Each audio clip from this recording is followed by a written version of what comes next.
Нация — это группа людей, связанных общим заблуждением о своем происхождении и общей неприязнью к своим соседям. Чем здоровее у нас кукуха, тем меньше мы причиняем вреда всем окружающим. И вы называете себя белорусом, белорусской, без комплексом навык малой нации? Вот есть такой баг, да. Вам доктору надо. Все равно корпорации, они там поглощают мелкие бизнесы, все равно разделение на богатых и бедных. Мы, как человечество, все равно вот ходим по этим кругам и где-то вот искать этот баланс и выход из всего этого. Вот куда-то туда моя национальная идея. За 2 дня нация не делается. Это процесс пошука. Соблазняют тем, что они белорусы. И вот там рождается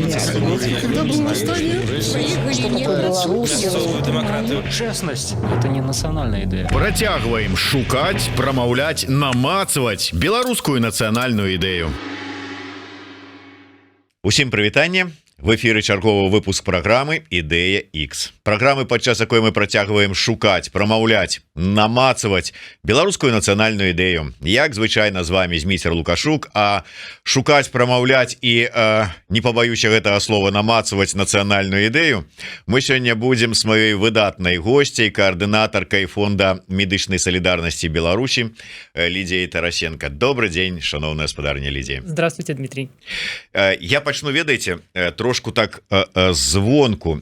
Мне чамусьці, я калі рыхтаваўся да нашай з вами сустрэчы, ўсё ж таки медык, прадстаўнік фонда медычнай салідарнасці, і я думаю, як нам выйсці на тэму нацыянальнай ідэі. І мне прыгадалася даўняя такая верш, песня нашага выдатнага паэта сучаснасці. Я так пра 4 радкі. Яна жартаўлівая, але яны вельмі мне запалі ў душу. Сэнс там такі: можа з'есці пургену, каб ачысціць сярэдзіну ад ўсёй гэтай сістэмы, што навокал узведзена. Людзям жыць не дае немагчымасць ачысціцца ад ўсёй гэтай сістэмы, што вакол толькі лічыцца. І я падумаў, ну так калі медыцына медычнымі сродкамі можа дапамагчы нам ачысціцца ад гэтай сістэмы, так можа яна дапаможа і сфармуляваць беларускую нацыянальную ідэю. Чаму не?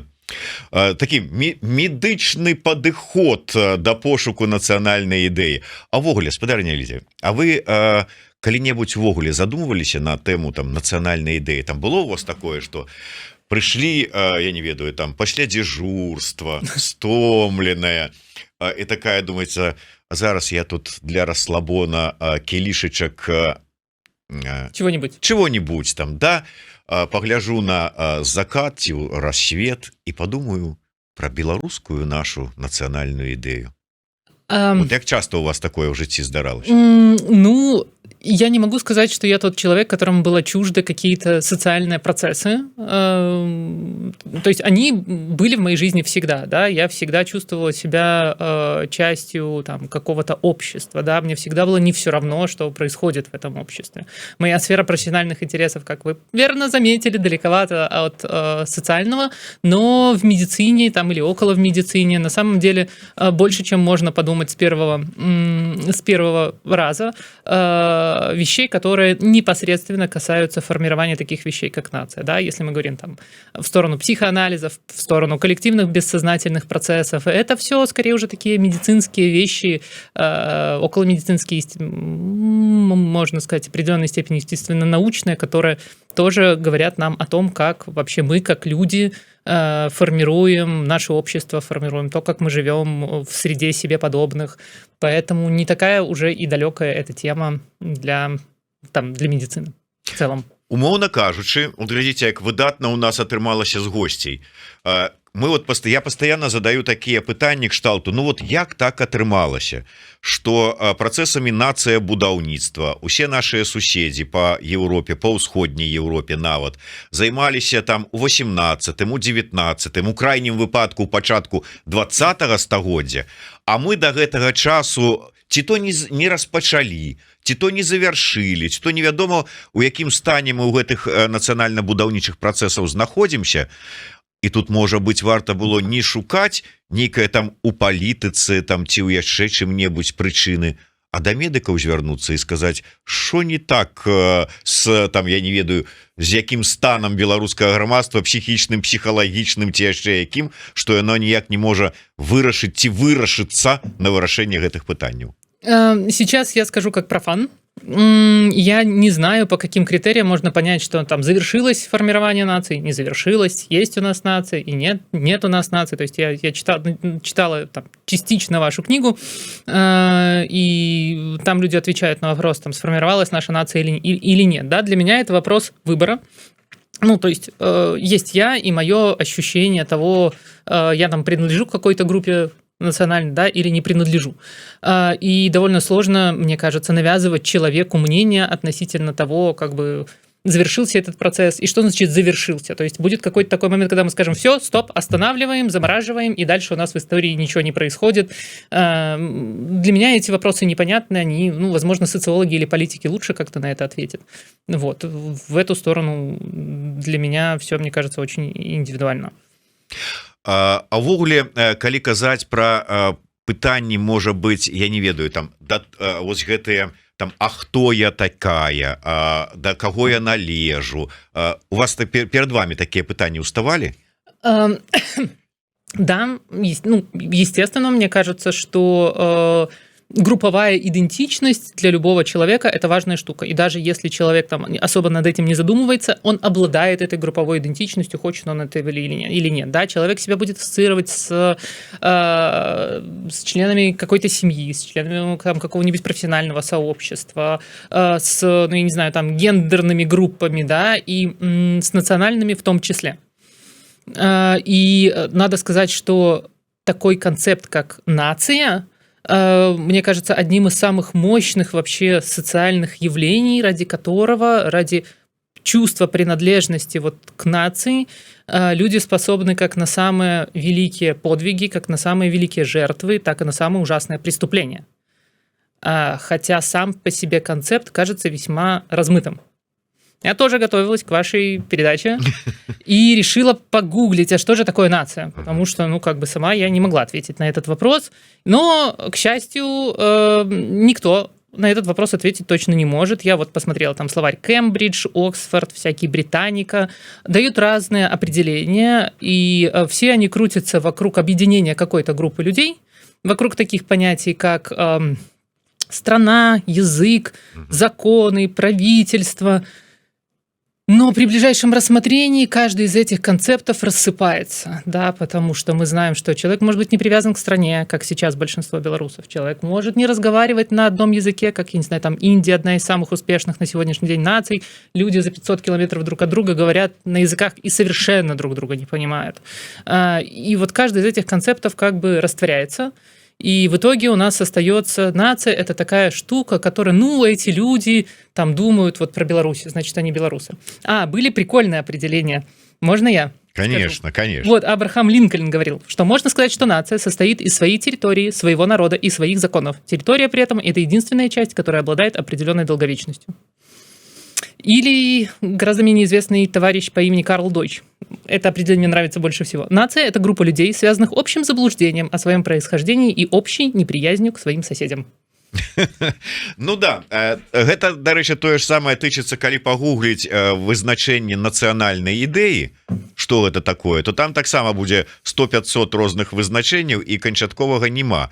А скажыце мне, як медык, а ўсё ж таки нам национальная идея патрэбная ці не?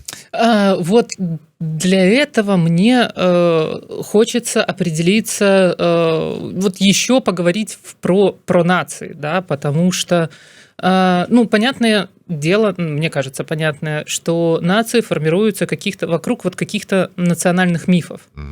И люди себя чувствуют сильную принадлежность к какой-то группе.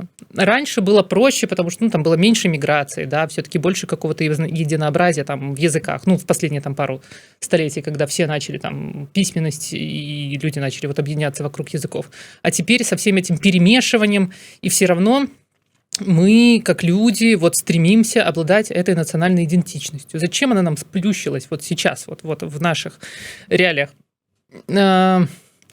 Я, конечно, не могу сойти там за великого психоаналитика, но мне нравится думать вот о национальной идее еще и в контексте того, что у нас есть наше коллективное бессознательное.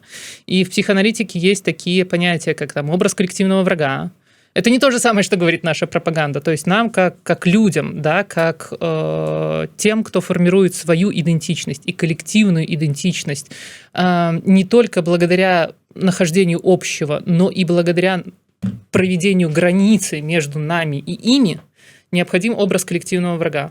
Нам необходима выбранная коллективная травма.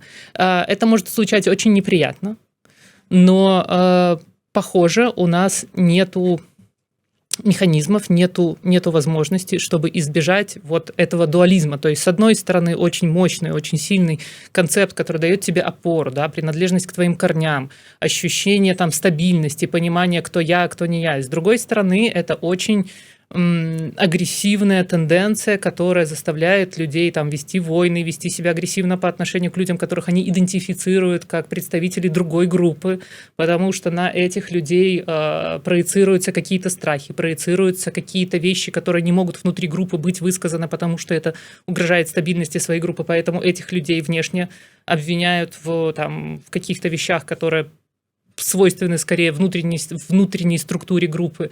И когда я думаю про нацию, про национальную идею, про то, что сейчас она стала особенно важна в контексте тех событий, в которых мы сейчас все находимся, я всегда помню о том, что этот концепт — это обоюдоострый меч.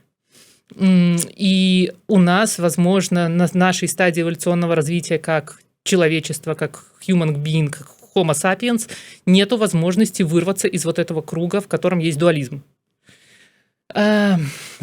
Поэтому, когда я думаю про национальную идею, мне кажется важным избегать сакрализации этих вещей, избегать каких-то идеализаций, потому что когда это происходит, да, вещи вмуровываются в гранит, они становятся неподвижными, они становятся нечувствительными к критике, не способными на изменения и используются почему-то в самых низменных, самых ужасных тенденциях человеческих.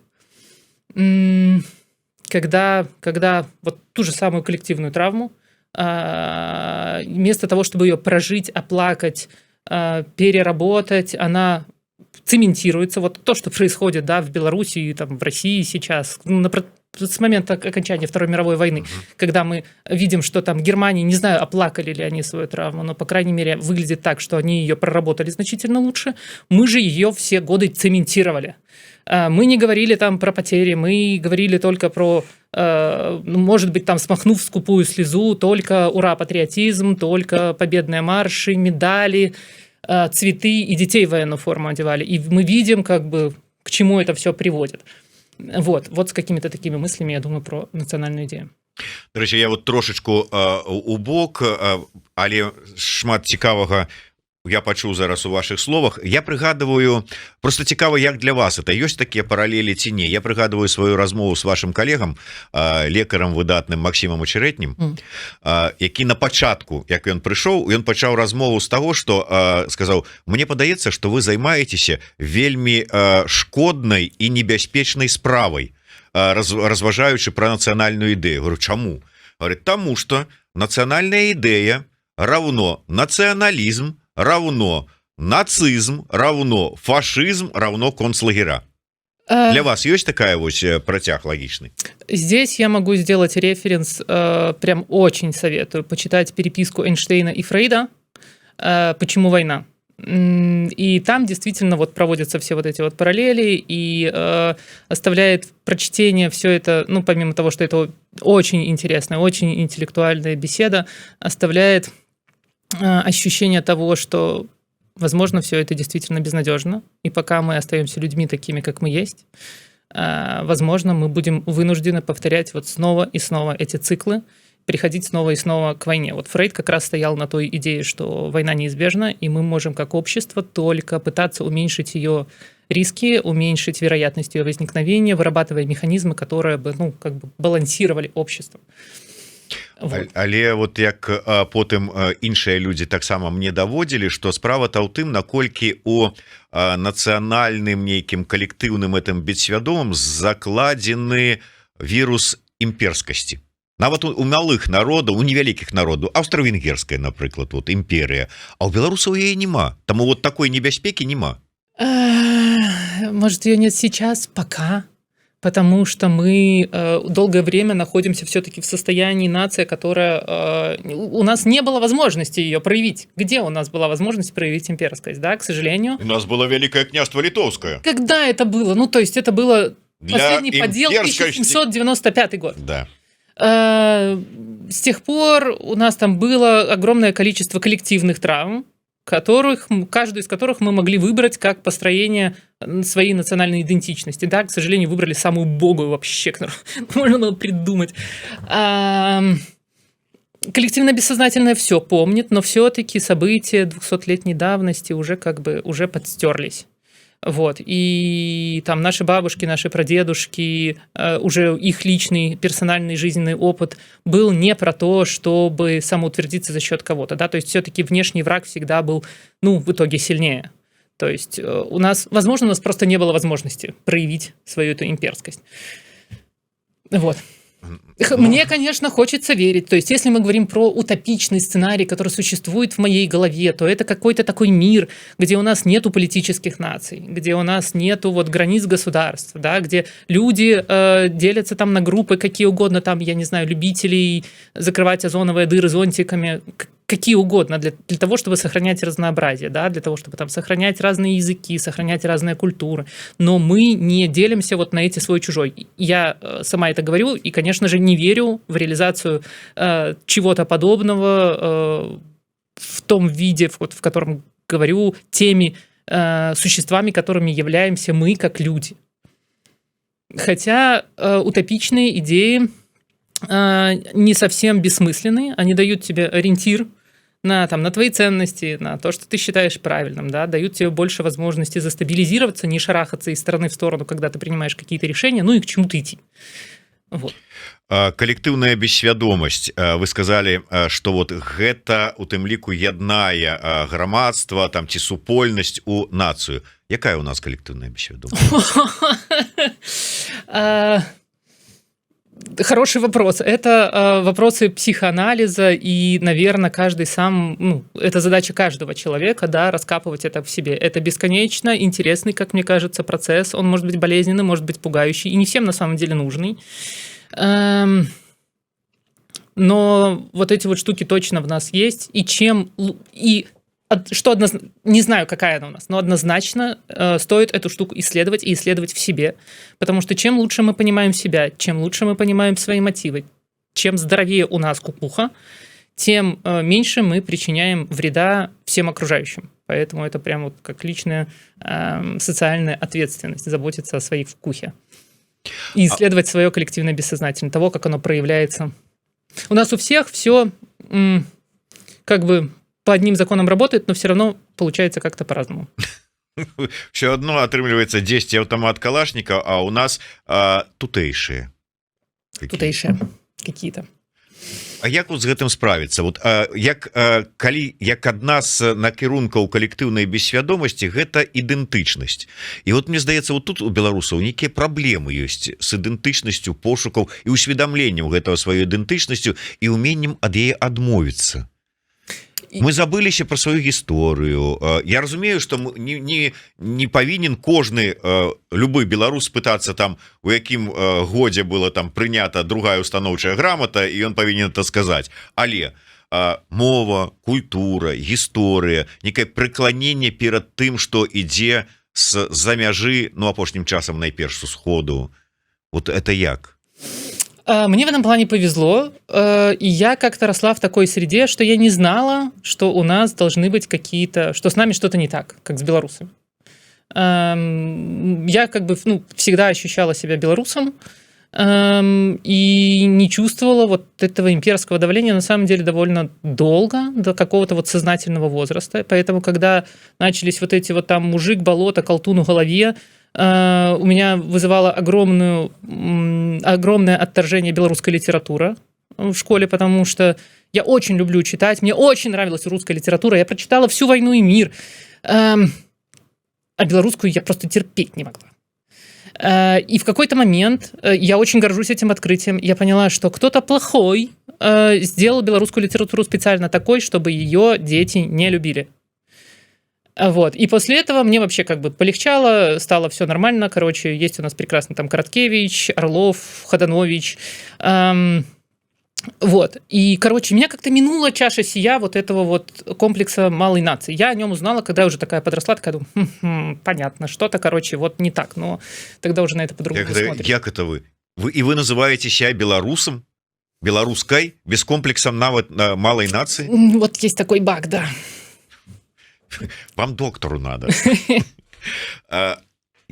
Я вот у працяг гэтай тэмы про літаратуру беларускую, ведаеце, сапраўды я уже не один раз агучваў і казаў, может быть, сапраўды у беларусаў вот эта адсутнасць гордасці за сябе, за сваю нацыю выхавоўвалася ну нейкім чынам вот са школьных гадоў, са школьнай літаратуры, калі нам здаецца, вот ты читаешь тую ж самую там, я не ведаю, Шевченко, ты читаешь іншую літаратуру і там табе чуб на бок, шаблю эту выцягнуў, пірот там, не глеючы ні на што, усіх парубаць, гонар, годнасць, нікому не дадзім спакою, а ў нас нейкі ў лапцях, нейкі такі бедны няшчасны, позіркам у зямлю ў гэтую балоту, і ідзе, праз вякі, праз стагоддзі, цягне і цягне, каму яна патрэбна, нейкую сваю крыўду, куды ён яе цягне?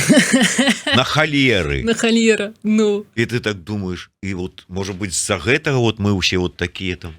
Я не знаю, где здесь начало, где причина, где следствие. Во всем этом замкнутом кругу, что мы вот как бы в неблагоприятном геополитическом находимся вечно, каком-то экономическо-культурном состоянии и сами себя, понятно, загоняем в эту дупу своими же руками, подталкивая туда глубже. Но я не знаю, где причина, где следствие. Я не знаю, где все это началось. А главное, что поменявшись местами с тем, кто с шашкой наголо и там перегоняет, пригонный, господи, притесняет остальных, это значит, мы просто в этой же системе переместимся в другую... Ремень, да? В другую точку, но мы из этого круга не выйдем. То есть наша задача какая? Сформировать национальную идею, которая нам позволит просто стать в доминирующую позицию в этом бесконечном кругу, или как бы или уйти туда, чтобы не повторять вот тех вот ужасных сценариев, которые повторяются сейчас. Потому что чем война там Украины с Россией, России-Украина, господи, как правильно говорить, ужасно, чем она отличается от других войн, да, потому что она показала несостоятельность тех механизмов защиты цивилизованного общества, которое мы сформировали до этого. То есть мы сейчас в фактическом смысле находимся на краю там ядерной войны, которая нас всех обратно откинет в фактическое средневековье. Никакие наши ни культурные, ни национальные, ни технические средства нам не могут гарантировать того, что это не произойдет послезавтра. Вот, и для меня мысли про национальную идею крутятся вокруг того, что нам надо делать то, чего мы раньше никогда не делали. То, чего никто никогда раньше не делал. Например? Мы сейчас говорим про идею, а не про мануал. Вы бачите, как хитро соскочила, но... Для меня визионер вот белорусской национальной идеи, например, Павел Либер. Вот. Несмотря на то, что ему говорят, ну кто ты вообще, ну вот никогда в жизни вообще ничего такого, ну вот человек что-то делает, причем не что-то делает, а делает работающие вещи, да, как бы там ни ругали офис Светланы Тихановской, эти люди работают в условиях, в которых никто никогда не работал, да, и есть результат, вот куда-то туда. Дарэчы, вот яшчэ две выдатныя вы закінулі такія думкі, яшчэ одна калектыўная, но траўма. І з аднаго боку мы ўсе ведаем калектыўную траўму, якую у нас выхоўвае ідэалогія і прапаганда яшчэ з савецкіх часоў. Гэта Великая Отечественная война, другая сусветная, але увогуле зараз пры Лукашэнку такое ўражанне, што беларусы пачаліся з таго часу, як у Белавежскай пушчы ўпершыню сустрэліся беларускі партызан і партызанка. Вот тады пачалася гісторыя беларускага народа і нацыі ўвогуле. Вот. Ну, потым 94-м годзе, конечно, это пік абрання Лукашэнкі прэзідэнтам, все.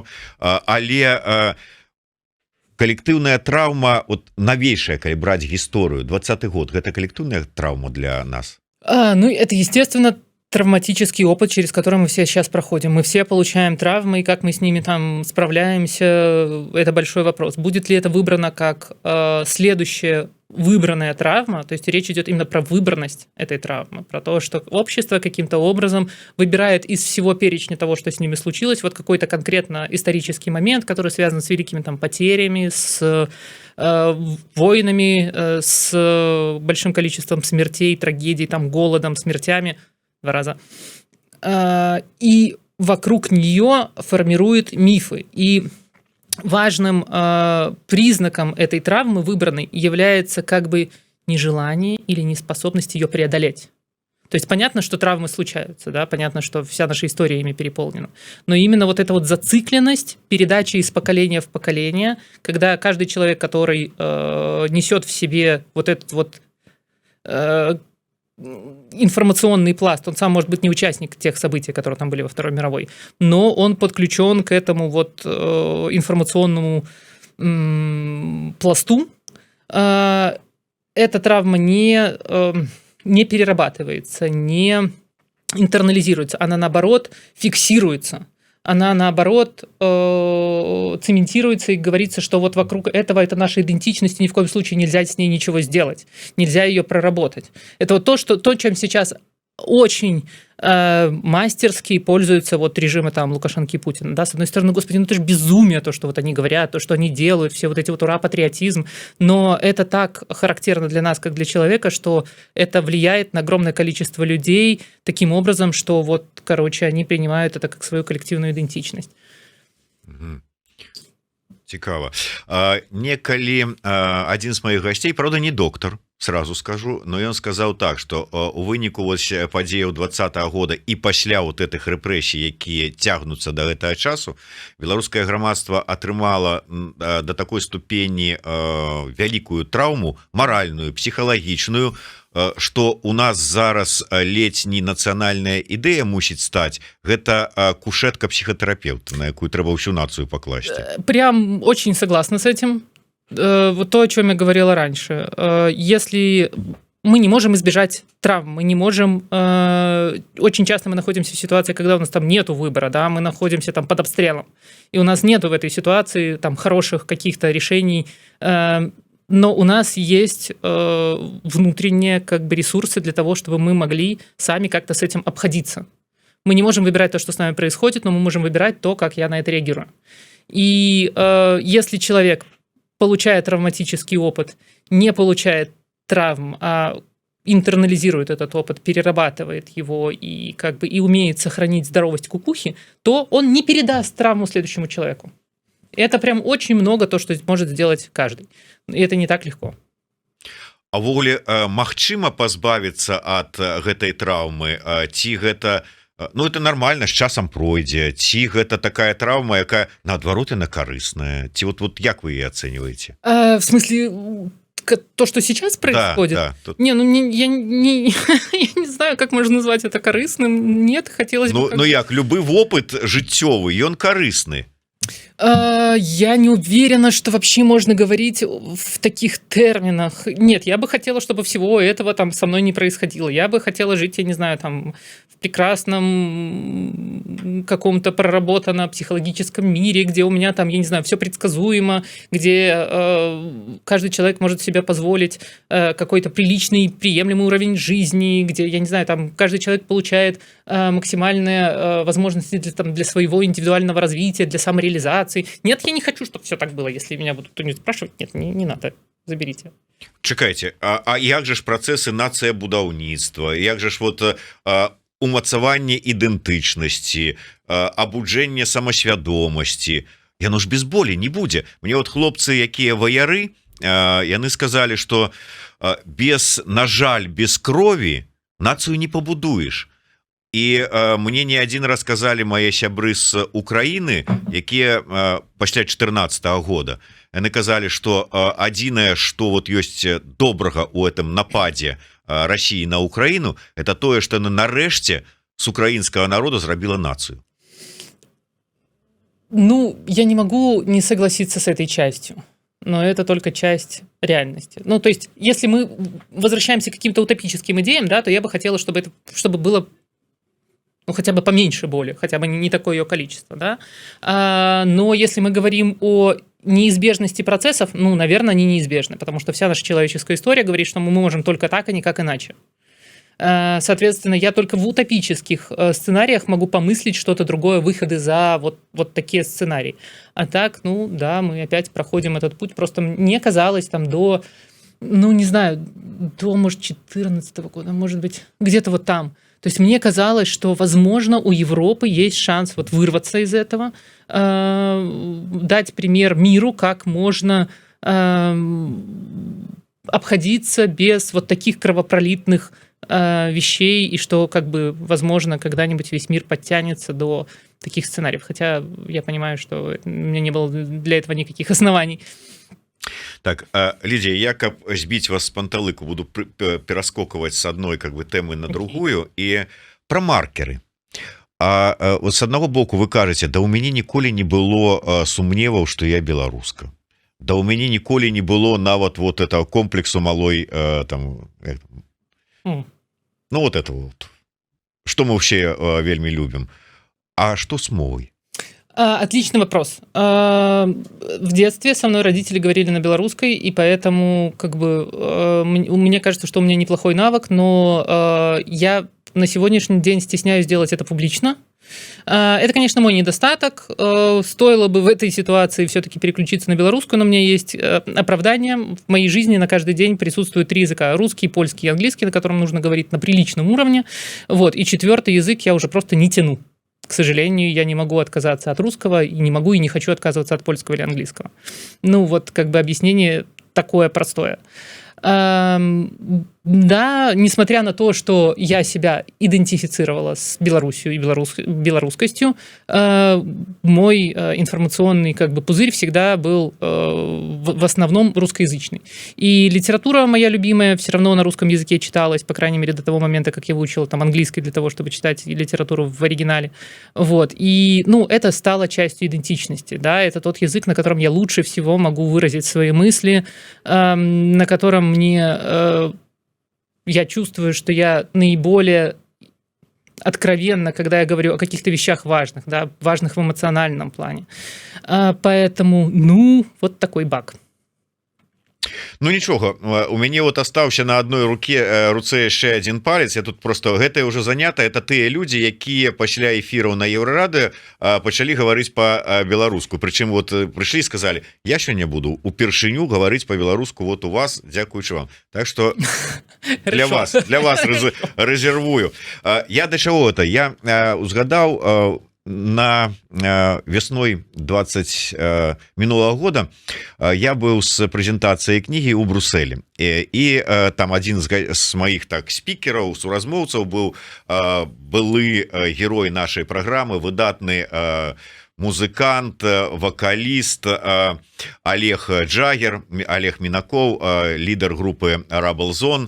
А пасля мы выйшлі з прэзентацыі, ішлі по Брусэлю і чуем, хтосьці там где-то вот гаворыць по-руску, і ён кажа: вот зазнач, вот хтосьці гаворыць, і я зараз не ведаю з улікам того, колькі зараз людзей прыехала у эміграцыю ў Брусэль, я зараз не ведаю, хто гэта гаворыць. Это беларус, это украінец, это расіянин ці не.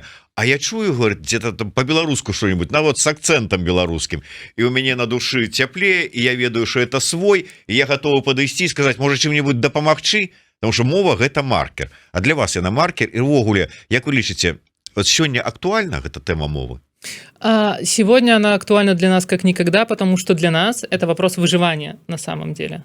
Потому что нам необходимо простраивать границу между нами и ужасным варварством. Вот, поэтому многоязычие может прекрасно существовать вот в той же Индии, которую я вспоминала, да, потому что там люди как-то более-менее там уложились в одну нацию, там тоже не без проблем, но тем не менее. А для нас это вопрос выживания, поэтому да. Але глядите, вот вы сами сказали, там, ну у наши это часы, у цяпер вот, и сапраўды глобализация. трансатлантычныя карпорацыі. Я уже не кажу про эміграцыю, у якой мы зараз все знаходзімся, але вот нават той же самы Еўросаюз, у якім мы зараз знаходзімся, ад часткі вось гэтага нейкіх нацыябудаўнічых прыкметаў як межы адмовіўся. І так атрымліваецца, што все ідуць вот да гэтай нейкай такой глобалізацыі, адмаўляюцца ад нейкіх таких нацыябудаўнічых канцэптаў, а мы наадварот зараз вот спрабуем некую нацыянальную ідэю сфармуляваць, нейкія нацыянальныя каштоўнасці выцягнуць на паверхню.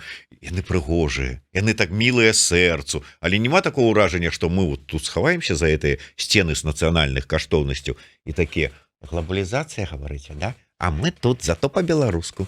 Как оно будет в реальности, будет ли вообще, будем ли мы как нация, я не знаю. Такой сценарий тоже вполне может себе случиться, как вы говорите. Ну, господи, с чего бы тут начать? Я, во-первых, не уверена, что Европа сейчас так уж идет по пути отказа от границ. Мне кажется, что они все больше, начинают обратно возвращаться. Там Германия ввела пограничный контроль. Для этого есть причина, но тем не менее. То есть мне кажется, что границы становятся куда более ощутимыми, чем они были там лет 5 назад. Это во-первых. Во-вторых, глобализация. Опять-таки, в каком смысле вы используете это? Кто-то использует это слово, потому что, в худшем концепте, да, это поглощение и гомогенизация, и превращение все в единый суп-пюре. Но, как показывает практика, глобализация не обязательно противоречит тому, чтобы люди сохраняли свои там культурные, национальные особенности. В Польше довольно много разговоров ведется про то, что есть несколько там вариантов польского языка, и каждый из них имеет право на существование, и лингвистический пуризм, когда там исправляют там ошибки или говорят, ты там с Силезии, потому что я слышу, как ты там говоришь, там произносишь окончание слов, это плохо, потому что все имеют право на самовыражение, все имеют право на сохранение своих там национальных, культурных, языковых особенностей. То есть для меня существует какой-то такой сценарий, где глобализация не противоречит сохранению разнообразия. Как мы видим, более-менее неплохо это реализуется на данном этапе историческом в США, когда там нету одного национального языка, когда люди очень-очень-очень разнообразные.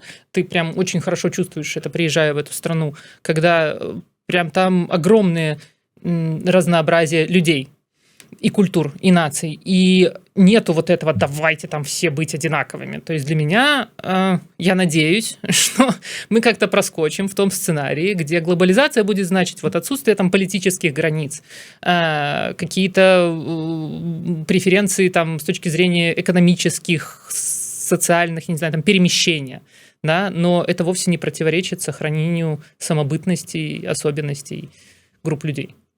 Хотя это тоже все равно утопично, да, все равно корпорации, они там поглощают мелкие бизнесы, все равно там экономические, все равно разделение на богатых и бедных. Мы, как человечество, все равно вот ходим по этим кругам и где-то вот искать этот баланс и выход из всего этого. Вот куда-то туда моя национальная идея. Я яшчэ да адной да гераічнасці. Вот такое адчуванне, што беларусы вельмі не хочуць і не любяць быць героямі. І ввогуле, калі паглядзець на гісторыю, вот спытацца у любога беларуса вот гераічную лічнасць, асобу у гісторыі, каго ты назавеш? Безумоўна, кожны скажа Кастусь Каліноўскі. І ўсё. Хтосьці падумае, яшчэ там Касцюшку узгадае. На гэтым пераважная большасць і скончыцца. Можа быть, моцна падумаўшы, там прыгадаўшы, яшчэ, можа, школу недавно закончыў, князя Астрожскага хто-нибудь прыгадае. Гэта праблема? Вот это вот, что у нас вельмі кароткі пантэон герояў. Не знаю. Я бы это что-нибудь перенаправила, этот вопрос к социологам. По моему вот ощущению, я считаю, что герои нужны тогда, когда общество не обладает способностью справиться с ситуацией какими-то адекватными мерами. В разрезе героизма я перескочу в тему вот врачей, медицинских работников, когда их там героизировали, особенно во время ковида. Я считаю, что это очень плохая тенденция, потому что таким образом людям говорят, давай, иди, закрывай с собой там разрыв в цепи канализация. Ну, то есть, с одной стороны, понятно, что бывают ситуации, когда, ну, по-другому никак, да, вот война, на тебя напали. И большинство людей мимо воли становятся героями, да, каждый из тех, кто берет оружие, там идет защищать родину, он герой, он или она. Но когда я слышу про героизм, во мне возникает вот возмущение того, что «а что, по-нормальному нельзя?» Очень часто героизм навешивают на людей как социальную ответственность в наказание за чужие ошибки, в расхлебывание. Вот врачи, которые оказались там без, например, без средств защиты в начале пандемии, они оказались героями, потому что государство в лице Минздрава не смогло им обеспечить нормальные условия труда. Им сказали: идите, умирайте. Вот. И вот как бы такая связка героизма мне не нравится. Яшчэ одна тэма, якую я вельмі люблю, і вы, я думаю, таксама, тому што вы яе закраналі. Нет, пельмені, дарэчы, варэнікі.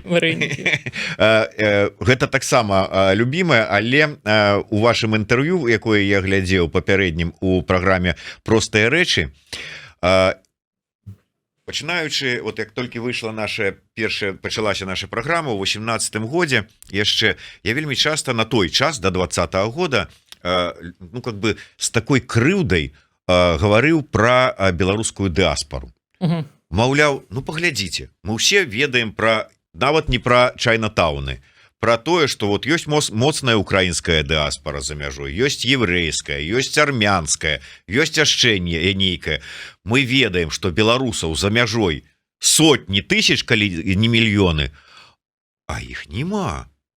Мы час ад часу толькі вот до 25 сакавіка раз на год прыходзіць нейкая узгадка про тое, што беларусы за мяжой існуюць, нейкія словы з Канады, з Торонто до Дня волі. І ўсё, ніякага больш, што там, дзе там, такое адчуванне, што з'ехаў беларус у эміграцыю з розных прычынаў, тому што і палітычная эміграцыя даўным-даўно, не ў 20-м годзе пачалася, ці эканамічную, ці яшчэ што-небудзь. Прашло пару месяцаў, і беларус знік. Зато появіўся новы немец, новы амерыканец, новы аўстраліец і гэтак далей. І у 20-м годзе сітуацыя змянілася. Ну, то есть вот тыя, хто з'ехаў даўно, раптоўна узгадалі, што яны такі беларусы.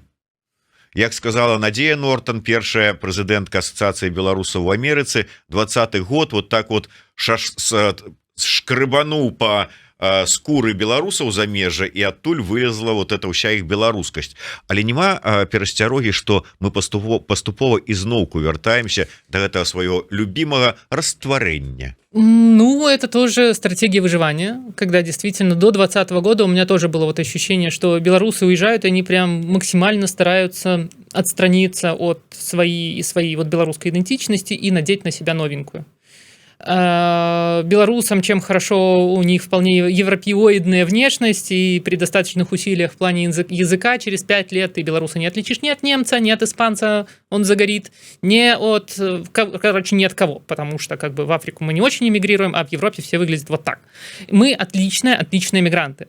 И почему бы не национальная идея? Да? Мы на самом деле, это причина моей личной гордости, когда я вижу то, как белорусская, ну, я не знаю, можно ли сказать диаспора, ну, короче, белорусы, не сговариваясь каким-то образом, не сговариваясь, что очень важно. Вот в медицинском среде, когда ты разговариваешь с каким-нибудь польским чиновником, ты понимаешь, что к белорусам относятся хорошо в целом, как бы вот на личном уровне. То есть, понятное дело, там вопросы с документами, там вот все эти врачи с Западной Европы, но ты понимаешь, что постепенно начинает формироваться позитивный образ белорусов. И это мы делаем, не сговариваясь.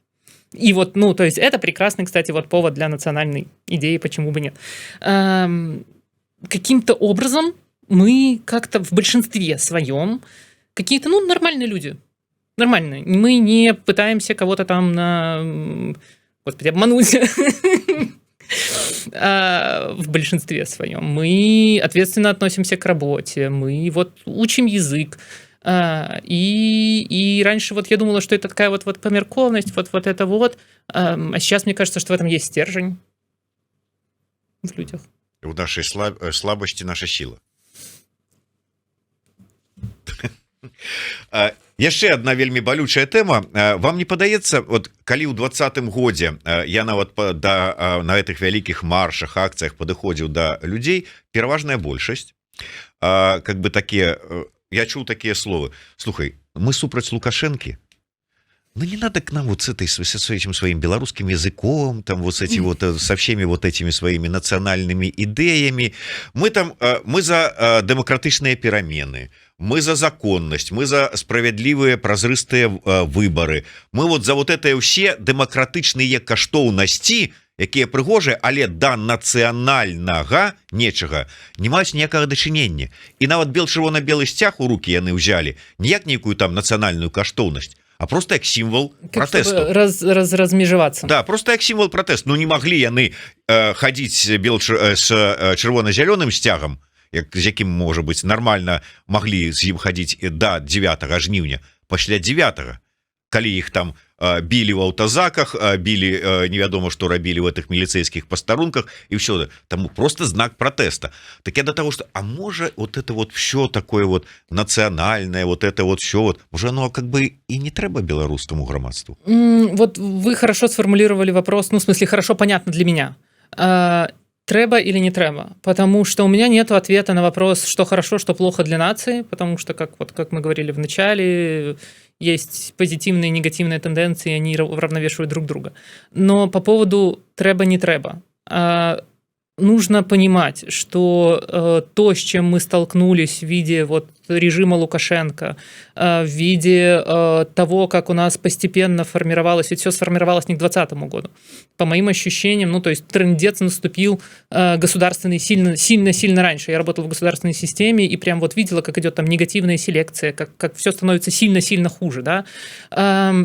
И бороться с этим без готовности, вот референс к тому, что говорили здесь бойцы, без того, чтобы противопоставлять что-то очень жесткое вот этой вот системе, невозможно.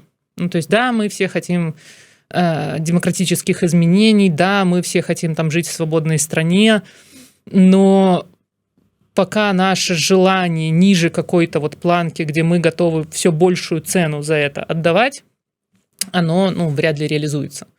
Поэтому потребно для того, чтобы бороться с тем, с чем мы имеем дело сейчас в лице режима. Без такой некой нацыянальнага абуджэння, нацыянальнай свядомасці, ідэнтычнасці мы не пераможем этот режим? Я боюсь, что да. Слушайте, скажите мне, як доктор, в конце концов. Памятаете у матрицы? Чистить зубы надо 2 раза в день. Не, это понятно. А ввогуле, ведаеце, я вот глядзеў ваше интервью у Микиты Мелкозерова, калі он вас пытаўся, а что рабіць, калі вот это заболело, а что рабіць, калі вот это заболело, то доктор говорила, само пройдет. Само пройдет. Тоже бывает. Так что, как бы, оно, конечно, и про свядомасць и рост ідэнтычнасці, можно сказать, само з'явіцца. Але памятаеце у матрицы, когда там чырвоная и якая там синяя? Да, 2 таблетки. 2 таблетки. Можно какие-нибудь вот такой вот выбор, чтобы в конце концов тут у тебе самоидентичность и свядомость, а тут вот что-нибудь там рост национального абуджэння. Хоп, это такое. Раз, и как белорусами стали нарешті. Не по пашпорте, а вот по души и по свядомости. Вы в смысле хотите придумать рецепт таблетки такой? Я хочу. Я от вас прошу. Вы ж у нас там как бы заведуете лечением. Так возьмите вот, почему не вылечите громадство? Если бы знать, что такое норма и что такое патология, если бы знать о том, по каким критериям мы поймем, что общество здорово, то, возможно, можно было бы двигаться в этом направлении. Проблема со всеми идеями, то, что когда доходит до реализации, ты такой, я не очень понимаю, как к этому прийти без того, чтобы все свалилось там обратно в диктаторские режимы. А может так и треба? Все, что происходит. Ну, то есть я не управляю эволюцией. Мне неизвестен, там, есть ли у эволюции цель, ее, возможно, и нету. Мы знаем мир только вот в том виде, в котором он происходит сейчас с нами. Да, мы его свидетельствуем. Поэтому я не могу даже поставить задачу сформулировать требования для производителя этой таблетки, уж тем более быть самим производителем. Ведаеце, як пазнаць чалавека, што ён беларус, незалежна ад таго, у якой ты краіне вот яго сустрэў, на якой мове ён табе адказвае, калі ён на нейкае пытанне кажа, а можа так і трэба, свая. Добра. Як вы думаеце, новая Беларусь, гэта які палітычны рэжым? Гэта прэзідэнцкая краіна, парламенцкая, Великое княство литовское, анархия, монархия? Ой, прям про политические режимы мне прям очень сложно отвечать. Я очень плохо понимаю в политических системах. Да, сейчас я больше интересуюсь этой темой. Я хотя бы понимаю эту концепцию разделения властей и какие там функции лежат на президенте, какие на парламенте. Но я, пожалуй, не возьмусь. Блин, давайте снимем этот вопрос. Вообще не мое. Не знаю. Мне просто аднойчы сказали, мы павінны ўвогуле забараніць ужываць у Новой Беларуси слово «президент». Выкрасить его со словников. Не знаю. Ну, понятно, что демократия тоже не идеальный, не идеальный какой-то сценарий, по которому живут страны. Ну, просто на каком-то промежутке историческом она позволяла как-то более-менее уравновесить общество, да, где, скажем так, подальше от ада отойти. Вот, но про политические системы, ой, вообще не моя тема, не знаю. Мне, конечно, сейчас чисто в эмоциональном плане, конечно, нравится, когда больше функцию парламента, да, когда вот как бы представительский орган более обладает какими-то функциями. Но я не готова вести дебаты по этому поводу. Добра. Дзяржаўная мова. Якая и колькі? Мне нравилось, когда у нас их было 4. Да. Мне почему-то нравилось, ну, вот какой-то такой миф исторический, да, мне нравилось, что и мова 4, и конфессии, которые помогали друг другу, когда там католики помогали строить храмы православным и наоборот. Может, как в США, может, вообще нам не надо державная мова. Ну, то есть, пока у нас есть такой сосед, который есть, к сожалению, мы должны сказать, что только одна и только белорусская, потому что есть сосед, который нам подливает яд в розетку. И это не шизофреничная идея, а так и есть. Поэтому если с той России, которая существует сейчас, если мы вообще можем представить себе, что существует независимая Беларусь, то, конечно, только белорусский. Да рэчы, вось з гэтым суседам на мяжы з роў гэтыя каго там кракадзілаў запускаем ці які-нибудь медыцынскі прэпарат зальём, который там, ну, как бы уздзейнічае вельмі радыкальна. Вы спрашиваете, что сделать с границей, чтобы нас разделить? Да. Если говорить по правде, то я не верю в то, что можно сделать, как бы из Беларуси получится отдельная страна, если будет существовать Россия в том виде, в котором она существует. То есть невозможно отгородиться от такого большого государства, где так много людей, которые потихонечку там сходят с ума и варятся в своем соку. Мне кажется очень опасной вот эта вот идея, что вот, короче, построить забор, разделить мир и в общем... Тут, возможно, либо там полная и однозначная победа и какие-то изменения внутри общества. Я знаю, что многие люди в это не верят. Я знаю, что уже столько всего было, уже столько историй, мировой истории с агрессией со стороны там, России, которая постоянно вела завоевательские войны. Но посмотрите, как неплохо справилась после Второй мировой Германия. Ну, понятно, там с помощью всего мира. И я думаю, что только такой вариант возможен для России в будущем. То есть там должна произойти трансформация, иначе это будет ужасный гнойник, который не даст жить не только Украине, но и вообще всему миру. Дарэчы, думаю, можа абысці гэтае пытанне, но яно сапраўды вельмі актуальна, і калі браць нават медычную супольнасць у тым ліку, тому что яна таксама как бы падзеленая на тых медыкаў, якія спрычыніліся да рэпрэсій супраць сваіх калег і ты, якія потрапілі под гэтыя рэпрэсіі, хто быў вымушаны з'ехаць, хто знаходіцца ў турме. Я пра падзеленае грамадства. Некалі вот на пачатку 22-го года на гэтым вот месцы сядзеў Альгерд Бахарэвіч, і я ему кажу, што ну Альгерд, у нас же заўсёды была падзеленае грамадства. Праўда, раней яно выдзялілася па нацыянальных прыкметах, там стаўленне да мовы, да гісторыі, да сцяга і гэтак далей. Пасля 20-го года гэтага няма, але мы падзеленыя на тых, хто біў, і тых, каго білі. Як нам выправіць гэтае? А ён мне кажа, это не самое страшное. З гэтым справімся. Хто здзейсніў злачынства, сядзе, хто там больш-менш, там, ну, разбяромся. Страшна іншае. Говорю, а як там? Кажа, на тых, хто з'ехаў, і на тых, хто застаўся. Падзел. І гэта быў пачатак 22-го года, калі вот гэтая тэма, з'ехаўшаяся, застаўшаяся, яшчэ не была мейнстрымом. Я кажу, ну, якая, што за падзел такі? Што ты выдумляеш? Мы ж все адно з'ехалі, засталіся, але мы ўсе за адныя каштоўнасці. Мы ўсе там за дэмакратычныя выбары, за нейкія там справядлівасць, законнасць, каб нас не збівалі, каб мы маглі жыць спакойна. Ладно, там з пытаннямі, там мовамі, там тое, сёе, разберомся. Але галоўнае гэта, мы ў гэтым адзіныя. Які тут падзел? Ён кажа, паглядзіш, чым далей, тым больш мы будзем разыходзіцца. І гэта сапраўды, вот я зараз гляжу, нават пры тым, што пэўныя каштоўнасці у нас застаюцца адныя і тыя ж, але мы ўсё адно змяняемся. Да. Там людзі змяняюцца пад ціскам рэпрэсій, немагчымасці рабіць і гаварыць, што яны хочуць, і гэтак далей, гэтак далей. Мы тут таксама змяняемся і пад ціскам таго, што мы можам рабіць, што хочам, і пад ціскам тых праблем міграцыі, якія ў нас ёсць. Тут не на салодкія калбаскі польскія мы тут прыехалі, якія тут нам раздаюць бясплатна.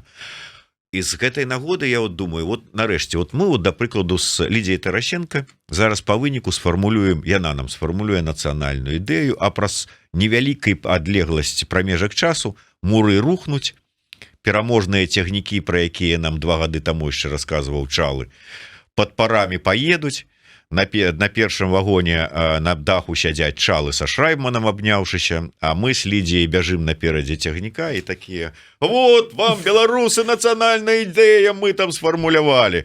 А там у Брэсце на мяжы нас сустрэнуць беларусы і скажуць, это вы там, у сваіх Варшавах, там Берлінах, Вашынгтонах нешта там фармулявалі. Давайте-ка с этой нацыянальнай ідэяй там и рабіце, что хочете, а мы тут сами. Я полностью согласна в той части, что мы становимся очень разными, и, возможно, в каком-то очень-очень обозримом будущем наступит тот момент, когда там даже я не стану, например, хотеть возвращаться. Ну, я себе говорю, что я вернусь в случае, если будут хотя бы какие-то минимальные гарантии вообще там безопасности и возможности что-то делать там на пользу общественную. Если у меня будут на это силы, то я вернусь. Говорю я себе, несмотря на то, что даже если это там будет грозить какими-то, ну, там, потерями материальными и социальными и так далее. Но я понимаю, что все больше людей, естественно, не собирается возвращаться. Но это же не значит, что они не остаются белорусами. Ну, просто вот как бы белорусы становятся разными.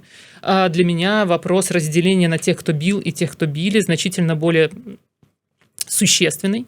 Потому что я, может быть, не пойму тех, кто остался, да, я, может быть, еще хуже буду понимать, не может быть, еще хуже буду понимать людей там через 5-10 лет, но они не станут для меня врагами.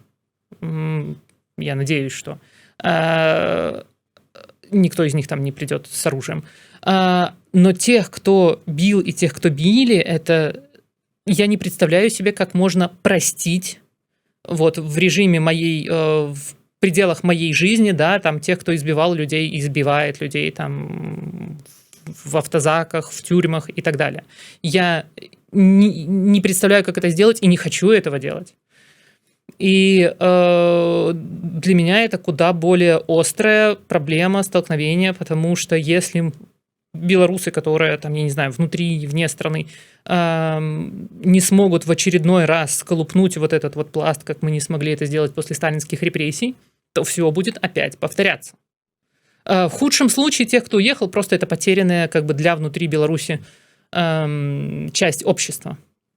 которым мы не можем отказывать в том, чтобы быть белорусами. Возможно, просто это будут каких-то два очень разных типа белорусов, если белорусы вообще будут. Но вот эта острая, непримиримая уже ситуация внутри страны кажется мне куда более опасной и куда более страшной. Сапраўды, вот как бы яно гучыць прыгожа, что мы замірымся, мы как бы прабачым, там перагарнём старонку у гэтым сэнсе паміж тымі, хто біў і хто білі. Але калі даходзіць сапраўды да размоваў, вот у мяне быў такі універсітэцкі выкладчык, які мне таксама казаў, што мы прабачым праз пэўны час, там що такое, ну ўсё ж таки это мы свае, паразумеемся. Я кажу, а вы готовы прабачыць тых, хто вас збіваў у пастарунку, хто вас здзекаваўся у ізалятары і астатніе? Я так задумаўся, не. То есть агулам разважаць, мы как бы, да, мы такие вот гуманные, толерантные, все, а калі датычна вот конкретно цябе узнікае пытанне, то тут да. Ладно, гэта асобная тэма, можа быть, медыкам сапраўды важна над этим подумать и нам потым выдаць рецепт. Але рецепт национальной идеи от Лидии Тарасенко. Учитывая вот все, что мы здесь сейчас говорили, да, я бы сказал, что есть 3 важных момента. Ну, во-первых, держаться своих корней, знать свою идентичность для того, чтобы получить устойчивость. Делать то, чего никто никогда не делал, и оставаться при этом на светлой стороне. Я бы сформулировал вот так. Трымацца каранёў і светлага боку. Да, и делать то, чего никто никогда не делал. Эволюционировать, если хотите. Ну, Амаль Караткевича перафразавала. Рабі нечаканае, рабі, як не рабіў ніхто, да? Ну, да. Ну, нездарма яна ўзгадывала Караткевича як прыклад таго, што яна ўсё ж таки хто здолеў выправіць яе дрэннае уяўленне аб беларускай літаратуры. Дзякуй вялікі. Лидия, я хотел подаровать вам книжку, но ведаю, что палічки кніжныя у вас на дадзены момант няма, таму вось гэты кубачак у падаруначак вам от Еврорадио, программы IDX и мяне асабіста. Спасибо большое. Ну что ж, вось такая выдатная нацыянальная ідэя от координатарки фонда медычнай солідарнасці Беларусі Лидии Тарасенко. Дзякуй вам вялікі ўсім, хто глядзеў, хто слухаў, далучайцеся. Жыве Беларусь.